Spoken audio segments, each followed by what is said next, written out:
So hello everyone, welcome back to our channel Shiksha Vani. मैं हूँ ऋषिका पांडे। तो हमने पिछली वीडियो में इम्प्रूवमेंट इन फूड रिसोर्सेज का पार्ट 1 पढ़ा था। आज हम पढ़ेंगे क्रॉप प्रोडक्शन मैनेजमेंट। इससे पहले हमने क्रॉप वैरायटी मैनेजमेंट पढ़ा है, तो आज हम क्रॉप प्रोडक्शन मैनेजमेंट पढ़ेंगे। तो इसमें हम लोग क्या पढ़ेंगे, 3 तरीके की खेती होती है, नो कॉस्ट, लो कॉस्ट और हाई कॉस्ट। हाई कॉस्ट में बहुत अच्छी यील्डिंग और सीड्स सब कुछ अच्छे तरीके से यूज़ किया जाता है। लो कॉस्ट और नो कॉस्ट में कम मात्रा में, मतलब कम अच्छी चीज़ें यूज़ की जाती है, लेकिन फिर भी हम उस चीज़ में भी कैसे किसी को इफ़ेक्टिव बना सकते हैं, उसमें आज हम जानेंगे।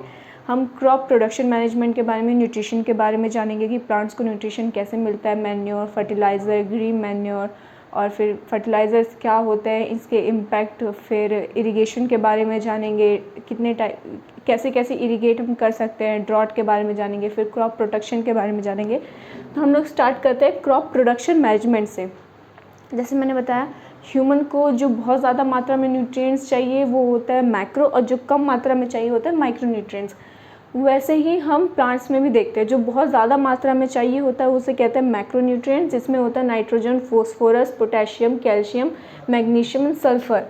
और जो कम मात्रा में चाहिए होता है वो होता है iron, manganese, boron, zinc, copper and chlorine. ठीक है, तो ये हम प्लांट्स को चाहिए। प्लांट्स को कैसे मिलता है? एयर से मिलता है, वाटर से मिलता है और सॉइल से मिलता है। एयर से गैसेस मिलती है, वाटर से वाटर मिलता है और सॉइल से न्यूट्रिशन मिलता है।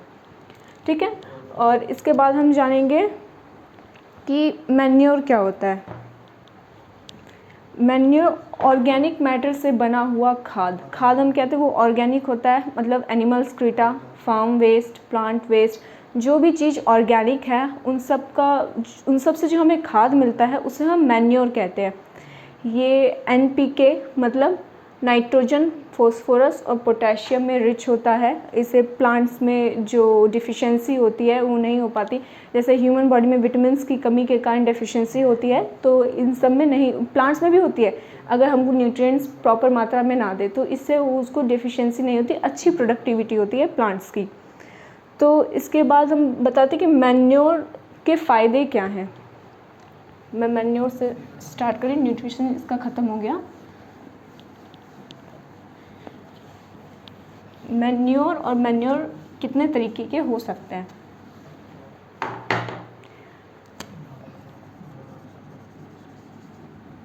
Made up of all organic matter. All organic matter का मतलब है कि कोई भी ऑर्गेनिक मैटर नहीं, मतलब इसमें जो जो चीज़ पड़ती है वो सारी ऑर्गेनिक ही होती है। ठीक है, और इसमें आता है हमारा कंपोस्टिंग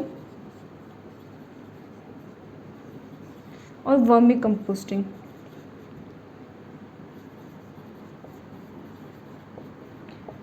कंपोस्टिंग में जैसे मैन्योर बनता है वैसे कंपोस्टिंग में आता है। ठीक है, जैसे मान लीजिए एक बहुत बड़ा गड्ढा खोद लिया हमने, सारे वेस्टेज उसमें डाल दिए, जैसे animal excreta, farm waste, vegetable waste, domestic waste और प्लांट्स का वेस्ट, सब हम लोग डाल के उसको बंद करके फिर वो बायोलॉजिकल प्रोसेसेस होते रहेंगे माइक्रोब्स के, और उसके बाद हमें मैन्योर बन के मिल जाएगा। लेकिन जब हमें उसकी प्रोसेस को और जल्दी करना है तब हम उसमें वर्मी कंपोस्टिंग का यूज़ करते हैं। वर्मी कंपोस्टिंग में हम लोग यूज़ करते हैं रेड वर्म्स को। रेड वर्म्स मतलब अर्थ वर्म्स, इसको हम टाइगर वर्म्स भी कहते हैं। ठीक है, ये क्या करता है कि पहले वो कंज्यूम करता है, वर्म्स पहले वेस्ट को कंज्यूम करता है और फिर उसको एक्सक्रीट करता है सिंपलर फॉर्म में, जिसको हम खाद में यूज़ करते हैं।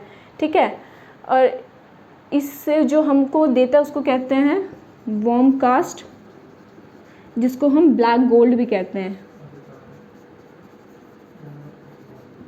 ये हमें फिर बाद में एग्रीकल्चर में मदद करता है। ठीक है, तो इसके बहुत सारे फ़ायदे होते हैं।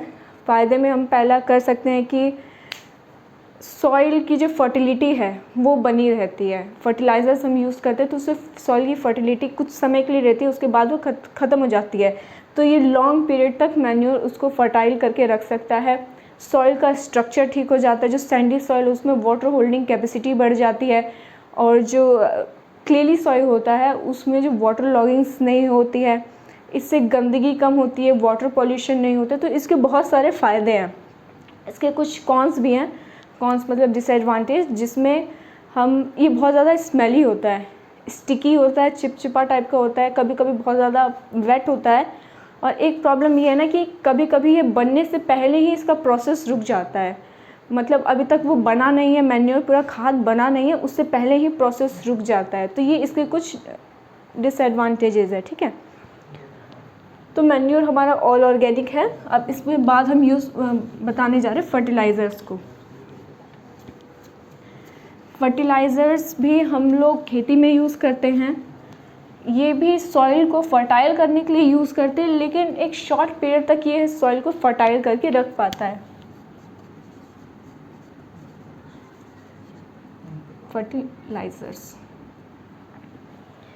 फर्टिलाइज़र्स का जैसे मैंने बोला है केमिकल से बना होता है, सिर्फ थोड़े समय के लिए ही ये प्लांट सॉइल को फर्टाइल करके रख पाता है, ठीक है। और इससे वाटर होल्डिंग कैपेसिटी एक टाइम के बाद सॉइल की कम हो जाती है, वाटर होल्डिंग कैपेसिटी कम हो जाएगी, सॉइल की जो स्ट्रक्चर है वो स्ट्रक्चर्स में प्रॉब्लम आने लग जाएंगे इसके। और इससे एक प्रॉब्लम ये है ना कि जब हमें फर्टिलाइज़र्स अपने फार्म फील्ड में देना है, फर्टिलाइज़र्स डालना है, तो इसका एक करेक्ट पीरियड में, मतलब खेती हमने बो दिया, सीड्स हमने बो दी, तो उसके कितने समय बाद करना है या उससे पहले करना है, दिन में कितनी बार करना है, ये सब हमको फर्टिलाइज़र्स डालते समय ध्यान रखना पड़ेगा। क्योंकि अगर फर्टिलाइज़र्स ज़्यादा डल गया या फिर कोई भी केमिकल, इंसेक्टिसाइड्स, पेस्टिसाइड्स, हर्बिसाइड्स या फिर फंगिसाइड्स कुछ भी ज़्यादा डल गया, बायोलॉजिकल मैग्नीफिकेशन के कारण वो सारे टॉक्सिन हमारे अंदर आ जाएंगे, जो हमारे बॉडी के लिए भी, एनिमल्स के लिए भी, जो उस पर गेज करेंगे, और जो प्लांट है, प्लांट पे भी इफ़ेक्ट करेगा। इसलिए हमको ध्यान रखना पड़ता है। इससे वाटर पॉल्यूशन होता है। वाटर पॉल्यूशन कैसे कि मान लीजिए हमने फर्टिलाइज़र डाल दिया प्लांट पे, ठीक है, जो फार्म हमारा है जिस पे खेती हो रही है, हमने फर्टिलाइज़र डाल दिया, लेकिन सॉइल उसको एब्जॉर्ब ही नहीं कर पाया, और जब पानी उसमें डाला एक्सेस वाटर के कारण वो सारा बह गया। पहले उस सॉइल को भी इफ़ेक्ट करेगा कि बाद में अगर कुछ प्रॉब्लम होती है तो हम सोचेंगे हमने तो फर्टिलाइज़र डाल दिया था, लेकिन फिर ऐसा क्यों हो रहा है, क्योंकि कभी कभी टाइमिंग गलत हो जाती है, और वो वाटर के साथ जो फर्टिलाइज़र निकल गया उसके कारण वाटर पॉल्यूशन होता है। तो ये होते हैं फर्टिलाइज़र के कुछ problems, you can say cons, ठीक है। ये इसका एक और कारण है, प्रॉब्लम है कि ये सॉइल के माइक्रोब्स को ख़त्म कर देता है। मतलब सॉइल में माइक्रोब्स होते हैं डिफरेंट टाइप के, जैसे बैक्टीरिया हो गया और राइजोबियम बैक्टीरिया हो गया, अजीटोबैक्टर हो गया, तो डिफरेंट टाइप के बैक्टीरियाज को ये ख़त्म कर देता है, जिसके कारण उसकी एक्टिविटीज़ जो माइक्रोब्स की है, जो गैसेस साइकिल में यूज़ होते हैं, प्रॉब्लम करने लग जाते हैं, जिसके कारण एक्टिविटीज़ ख़त्म हो जाती है माइक्रोब्स की, सॉइल इनफर्टाइल हो जाता है। इसके बाद हमारा मैन्योर का ही एक पार्ट था ग्रीन मैन्योर, या फर्टिलाइज़र्स ख़त्म हो गया, अब आता है green manure.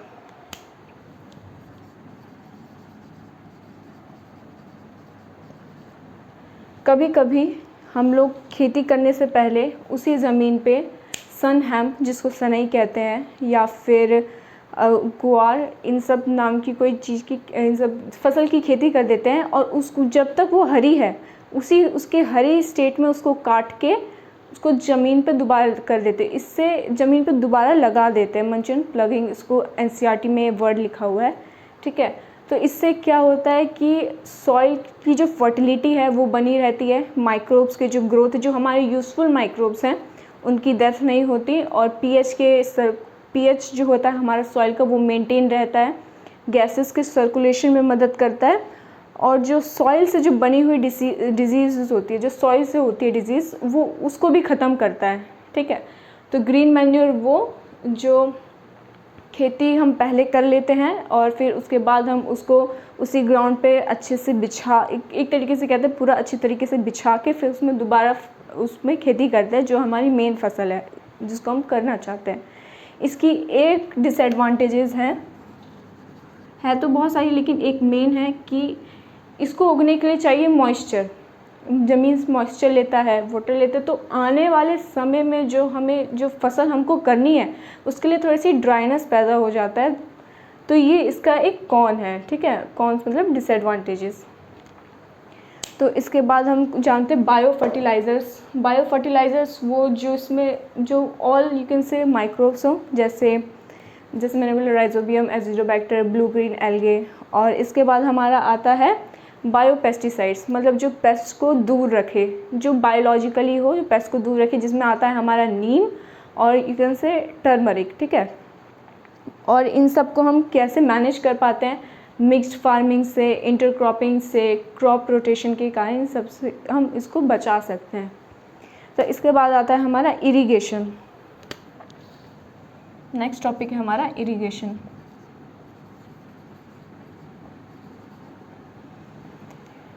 Most of the farmer India के रेन पे डिपेंडेंट होते हैं, क्योंकि उनके पास पैसा नहीं होता जो कभी कभी वो जो इरिगेशन सिस्टम है उन सबको अपना सके, तो वो रेन वाटर पे डिपेंडेंट होते हैं।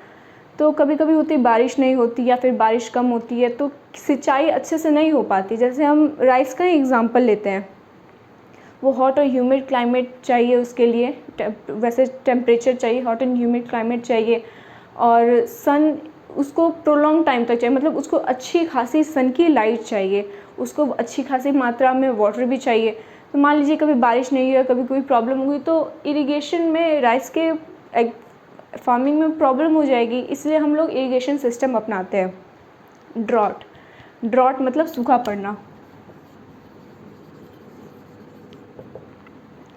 मान लीजिए कभी बारिश नहीं हुई तो कहते हैं ना सूखा पड़ गया। सूखा इसलिए पड़ता है वो जो लाइट सॉइल होती है ना, वो वाटर को होल्ड कम समय के लिए कर पाती है या फिर ना के बराबर वाटर को होल्ड कर पाती है, ठीक है। तो जब उसमें पानी ही कम है और उसमें भी वो पानी सूख गया तो ड्रॉट की स्थिति आ जाती है, सूखा पड़ जाता है, जिसके कारण फसल उसकी ख़राब हो जाती है, किसान की फसल ख़राब हो जाती है, ठीक है। तो इरिगेशन करने के हमारे पास बहुत सारे मेथड हैं। हमने वेल्स बनाए, वेल्स मतलब कुआं, कैनाल्स बनाए, नहर, रिवर लिफ्ट सिस्टम, और चौथा है टैंक। और इरिगेशन के और कुछ पार्ट्स हैं, जैसे आ जाता है हमारा ड्रिप इरिगेशन,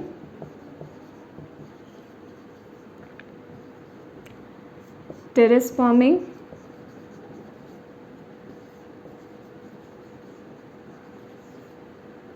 और वाटर को कंजर्व करने के लिए जो बाद में हमें आगे चल के इरिगेशन में, एग्रीकल्चर में मदद करे, उसमें है एक हमारा है रेन वाटर हार्वेस्टिंग,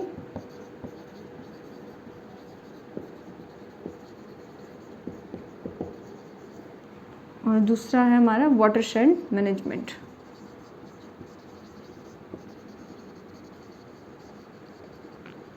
पहले हम जानते हैं ये वेल्स का, ठीक है। वेल्स दो तरीके के होते हैं, एक हमारा होता है ट्यूब वेल, एक हमारा होता है डग वेल। वाटर बोरिंग स्ट्रेटा, उसमें एक लाइन लिखी वर्ड लिखा है वाटर बोरिंग स्ट्रेटा, ऐसे चट्टान जहाँ पे पानी जमा होते हैं, हम वहाँ पे नॉर्मल पुरानी टेक्निक की तरह से कुआं खोद देते, पता चलता है कि अगर यहाँ पानी है तो हम वहाँ पे कुआं खोद देते हैं और पानी, मतलब वो पुरानी टेक्निक जो हम लोग गाँवों में देखते हैं उसी तरीके से पानी उन्हें बाहर निकाल लेते हैं, ठीक है। तो वो नॉर्मल डग वेल हुआ जो हमने अब गाँव में देख रहे हैं, ठीक है। और फिर आता है हमारा ट्यूब वेल, ये भी इसी तरह होता है, जब हमें पता चलता है कि यहाँ पे पानी है तो वहाँ हम खोद के पंप लगा देते हैं, तो वो हो जाता है हमारा ट्यूब वेल। फिर आता है हमारा कैनाल। कैनाल का मान लीजिए एक ये रिवर, मेन रिवर स्ट्रीम है, कोई किसान खेती यहाँ कर रहा है तो इसको भी पानी मिले तो यहाँ से कैनाल बाहर निकाल देते, छोटी छोटी नहरें बाहर निकाल देते हैं जो इसके जगह से होके गुजरे, यहाँ से ये वाटर ले सकता है अपनी क्रॉप को उगाने के लिए, इससे इसको कमी नहीं होगी, ठीक है। यहाँ भी कोई किसान है, छोटे छोटे निकाल देते कि अलग अलग गांव से होते हुए जाए, अलग अलग जगहों से होते हुए जाए, कि उनकी पानी की जो आपूर्ति है वो पूरी हो सके।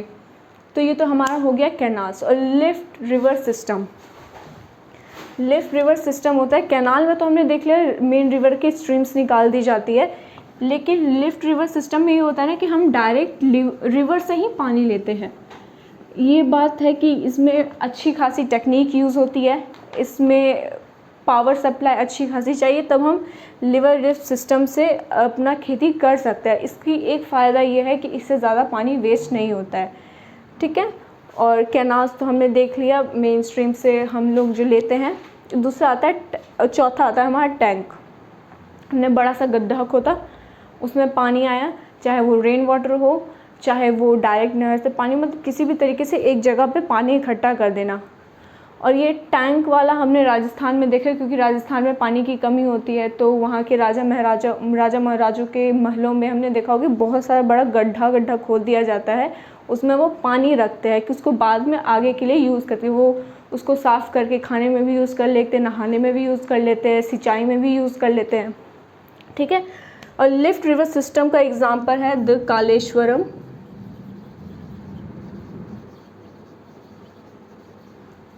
लिफ्ट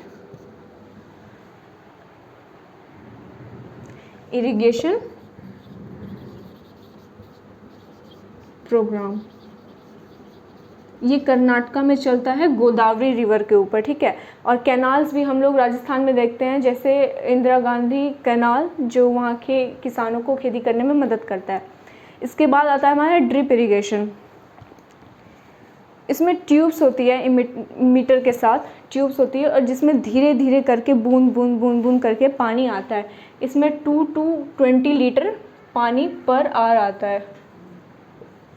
इससे पानी की वेस्टेज बहुत ज़्यादा कम होती है, सॉइल इरोजन नहीं होता, इसी के ना ही सॉइल पॉल्यूट होता है, इसलिए हम इसको अपनाते हैं। ये बहुत ज़्यादा इफ़ेक्टिव होता है। इसके बाद आता है हमारा टेरेस फार्मिंग। हिली एरियाज़ में स्लोप बने रहते हैं, स्लोप के ऊपर स्टेप बाय स्टेप हम फार्मिंग करते हैं। जैसे राइस में हमने देखा है, हिमाचल प्रदेश में होता है ये इरिगेशन, और जैसे राइस फार्मिंग में हम देखते हैं कि स्टेप बाय स्टेप सीढ़ीनुमा हम इसमें खेती करते हैं। इसलिए करते हैं ना कि इससे वाटर पॉल्यूट नहीं होता, और जो रेन वाटर हार्वेस्टिंग में मदद करता है। जो वाटर ज़मीन से जा रहा है वो दोबारा ज़मीन में भी आ रहा है, उसमें भी मदद करता है। सॉइल इरोजन नहीं होता, प्लांट की प्रोडक्टिविटी को बढ़ाता है, तो ये भी प्रेफरेबल है। इसके बाद हमारा आता है रेन वाटर हार्वेस्टिंग। आजकल की बिल्डिंग्स ऐसी बन रही है ना कि जिसमें हम वाटर कलेक्ट कर सकते हैं। कलेक्ट करने के बाद उसको फ़िल्टर करने के बाद हम उसको अपने डेली यूज़ में यूज़ कर सकते हैं, गार्डन में यूज़ कर सकते हैं, या फिर कोई एक गड्ढा खोद के उसमें जमा कर सकते हैं कि बाद में उसको हम पंप लगा के यूज़ कर सके। और इससे पानी दोबारा ज़मीन में भी चला जाता है, ज़मीन का पानी गया और दोबारा ज़मीन में ही आ गया। तो रेन वाटर हार्वेस्टिंग ये मदद करता है।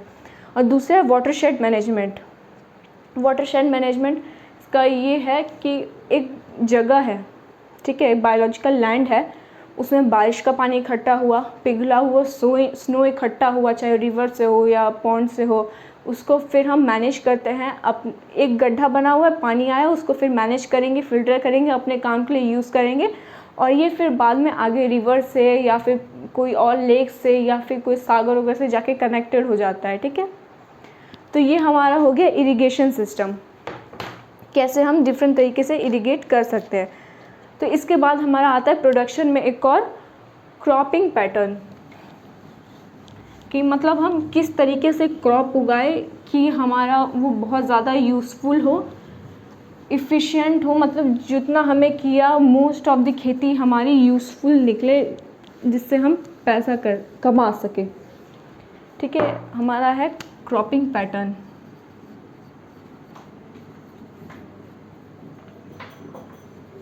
क्रॉपिंग पैटर्न में 3 चीज़ आते हैं, जैसे मिक्स्ड क्रॉपिंग,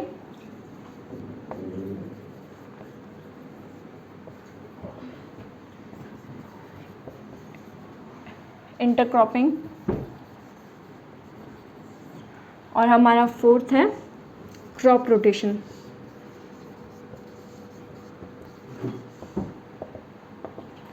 मिक्स्ड क्रॉपिंग में और इंटरक्रॉपिंग में एक ही अंतर है कि इंटरक्रॉपिंग में हम अल्टरनेट तरीके से हम क्रॉपिंग करते हैं, और मिक्स्ड क्रॉपिंग में ये है कि एक जगह हमने ए फसल उगाई और उसके साथ उसी फील्ड पे, इसमें होता है ना 2 या 2 से ज़्यादा तरीके के हम क्रॉप्स एक ही फील्ड पे उगाते हैं। मान लीजिए हमने मिक्स्ड क्रॉपिंग में ए उगाई फसल, बी उगाई, ठीक है, ये हमारी हो गई मिक्स्ड क्रॉपिंग। या फिर हम इसमें सी भी ऐड कर सकते हैं, एक खेत पे 2 या 2 से ज़्यादा तरीके से हम लोग क्रॉपिंग करें। इसके बाद हमारे थे इंटर क्रॉपिंग, मतलब एक पर्टिकुलर अल्टरनेट डायरेक्शन में या you can say alternate space में हम लोग जो क्रॉपिंग करते हैं।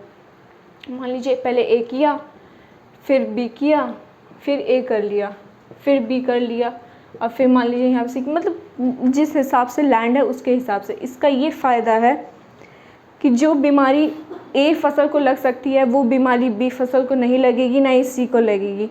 जो इंसेक्ट ए को लगेगा वो बी या सी फसल को नहीं लगेगा। इसका ये फ़ायदा होता है। और इंटरक्रॉपिंग का भी यही फ़ायदा होता है, ठीक है। और इससे ये है ना कि जो फसल को मान लीजिए इसको कोई न्यूट्रिएंट चाहिए, ठीक है, तो वो सॉइल से वो न्यूट्रिएंट लेगा, बी अपने वाला लेगा, सी अपने वाला लेगा, तो इससे पूरा सॉइल के हम न्यूट्रिएंट्स भी यूज़ कर सकते हैं, ठीक है। इसके बाद हमारा आता है क्रॉप रोटेशन। एक ही जगह पे बार बार एक ही तरह की फसल उगाने से वो न्यूट्रिएंट्स ख़त्म हो जाते हैं सॉइल पे। जैसे रिसोर्सेज है, हमारे जितने भी रिसोर्सेज हैं वो हमेशा के लिए नहीं है, अनलिमिटेड नहीं है, वो है लिमिटेड। तो हम डिफरेंट तरीके के डेवलपमेंट तरीके यूज़ करते हैं, मैनेजमेंट यूज़ करते हैं, जैसे हमारा क्या सस्टेनेबल डेवलपमेंट, बहुत तरीके के हैं।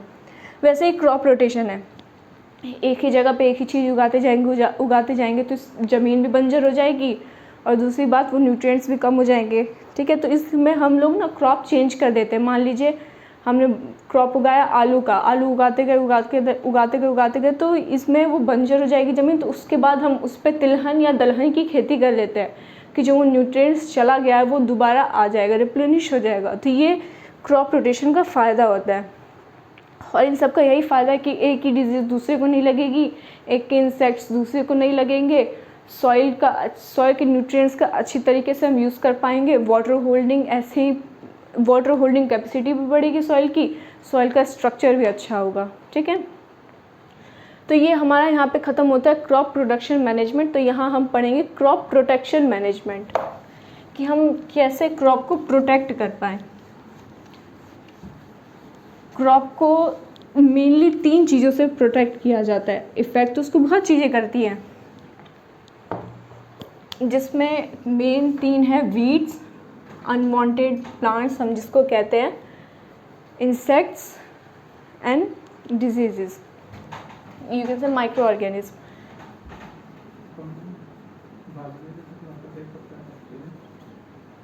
ठीक है। क्रॉप प्रोटेक्शन मैनेजमेंट, वीड्स इसमें ज़ैंथियम, पार्थेनियम और बहुत सारी तरीके के नाम लिखे हुए हैं, ज़ैंथियम, पार्थेनियम। तो ये हमारे वीड्स हो गए। वीड्स वो होते हैं जब प्लांट्स के साथ कोई अनवांटेड प्लांट्स उग जाता है। मान लीजिए 2 प्लांट हैं, ए और बी, हमें चाहिए कि ये ए प्लांट अच्छे से उगे, बी अनडिज़ायरेबल है, मतलब ये ए के साथ ये उग गया, हमें नहीं चाहिए कि ये उगे, तो हमें चाहिए कि ए अच्छे से उगे। तो ये भी प्लांट्स का रूट सॉइल में ही है, इस भी प्लांट्स का रूट सॉइल में ही है, तो ये भी उतना ही न्यूट्रिएंट्स लेगा अपनी ग्रोथ के लिए, ये भी उतना ही न्यूट्रिएंट्स लेगा। जब दोनों बराबर लेंगे तो इसकी ग्रोथ पे तो इफ़ेक्ट पड़ेगा ना, जो हमें चाहिए। तो इसलिए हम इस वीड्स को हटा देते हैं, जिससे जो हमको चाहिए, जो फसल हमको चाहिए वो अच्छे से ग्रो हो जाए, जिसके लिए हम यूज़ करते हैं हर्बिसाइड्स। ये अनवांटेड वीड्स को ख़त्म कर देती है। यहाँ आता है पार्थेनियम, ठीक है। ये हर्बिसाइड्स हम यूज़ करते हैं अनवांटेड वीड्स जो हमको नहीं चाहिए होते उसके लिए। इसके बाद हमारा आता है इंसेक्ट्स। इंसेक्ट्स हमारे प्लांट्स को खा जाता है, तो इंसेक्ट्स को हटाने के लिए हम इंसेक्टिसाइड्स यूज़ करते हैं, ठीक है। और मारने के लिए इंसेक्टिसाइड्स हो गया। और डिज़ीज़ के लिए, डिज़ीज़ किससे लगता है? फंगस से, वायरस से या फिर बैक्टीरिया से। तो इन सब के लिए हम फंगिसाइड्स यूज़ करते हैं। इन सब के लिए भी अलग अलग तरीके की दवाई आती है, जैसे डिज़ीज़ के लिए फंगिसाइड्स, तो और तरीके के एग्जांपल्स होते हैं जिनको हम यूज़ करते हैं इनको मारने के लिए। और इनको हम क्रॉप रोटेशन, मेज फार्मिंग और इंटरक्रॉपिंग की मदद से भी ख़त्म कर सकते हैं। जैसे मैंने बताया कि इसकी डिज़ीज़ दूसरे प्लांट को नहीं लगेगी, इसके इंसेक्ट्स दूसरे प्लांट को नहीं लगेंगे, इसलिए हम mix farming, intercropping, crop rotation use कर सकते हैं। और दूसरा है क्रॉप रोटेशन। क्रॉप रोटेशन बहुत ज़्यादा ज़रूरी है। और इसके बाद हमको ये ज़रूरी है कि हम एक जगह सीड किस तरीके से लगा रहे हैं। जैसे एक रूम है, एक रूम में 20 लोग को भर दिया तो अच्छे से सांस नहीं ले पाएंगे, अच्छे से रह नहीं पाएंगे, घुटन महसूस करेंगे। तो हमको ज़रूरी है कि एक रूम में सिर्फ ज़्यादा से ज़्यादा 4 लोग को रखें, वरना 3 लोग को रखें, वो अच्छे से रह भी लेंगे। वैसा ही है, हम सीड्स को प्रॉपर एरिया में प्रॉपर अमाउंट में लगाए कि एक जगह इतनी सीड, उसके बाद इसमें इतना डिस्टेंस है, इतना मान लीजिए इतने, एक सीड ए है, सीड बी है, उन दोनों के बीच में इतना डिस्टेंस है। हमें ये ध्यान रखना पड़ेगा कि हम किस हिसाब से सीड को बो रहे हैं। उसकी एक अच्छी सी बेड लेयर बनानी पड़ती है कि एक ही जगह के न्यूट्रिएंट का घटन ना हो, वो पूरी अच्छी तरीके से फैली रहे। ठीक है, ये तो हो गई प्रोडक्शन के समय क्या क्या प्रॉब्लम आती है। इसके बाद आती है स्टोरेज के समय। स्टोरेज के समय भी इनको यही प्रॉब्लम आती है, कभी फंगस लग जाता है, कभी कोई माइक्रोब्स अटैक कर देता है, कभी रोडेंट्स अटैक कर देते हैं, या फिर कभी स्टोरेज करने में प्रॉब्लम आ जाती है। तो इसमें क्या कर सकते हैं, स्टोरेज ऑफ ग्रेन्स। तो इसमें हम कर सकते हैं कि पहले उसको अच्छे से सुखा लें, मतलब पहले उसको अच्छे से धो धा के सुखा लें, एक तरीका वो है। दूसरा, उसको कूल इन्वायरमेंट में रखें। जैसे कोई भी हम बाज़ार से सामान खरीदते हैं तो उसमें होता है ना कि इसको कूल इन्वायरमेंट में रखिए तभी ये ठीक रह पाएगा। तो क्योंकि उस पर फिर माइक्रोब्स नहीं लगेंगे ना। माइक्रोब्स को उगने के लिए, मतलब माइक्रोब्स के ग्रोथ के लिए एक पर्टिकुलर इन्वायरमेंट चाहिए होता है कि उसी इन्वायरमेंट वो ग्रो करेगा और किसी में नहीं करेगा।